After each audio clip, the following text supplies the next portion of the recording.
ঢাকার সদরঘাটে নৌপথে পালিয়ে যাবার সময় সাবেক আইনমন্ত্রী আনিসুল হক ও সাবেক প্রধানমন্ত্রী শেখ হাসিনার বেসরকারি শিল্প ও বিনিয়োগ উপদেষ্টা সালমান এফ রহমান গ্রেফতার হয়েছেন। ঢাকা মহানগর পুলিশের কমিশনার মোহাম্মদ মাইনুল হাসান আজ মঙ্গলবার সন্ধ্যার পর গণমাধ্যমকে জানান, রাজধানীর নিউ মার্কেট থানার একটি মামলায় এই দুজনকে গ্রেফতার করা হয়েছে।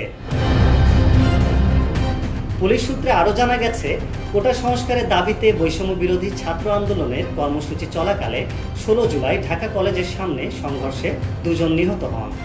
তাদের ভেতর একজন ছাত্র ও একজন হকার। এ ঘটনায় নিউ মার্কেট থানায় দুটি হত্যা মামলা হয়েছে। এসব হত্যার ঘটনায় ইন্ধনদাতা হিসেবে এই দুজনকে গ্রেফতার করা হয়েছে।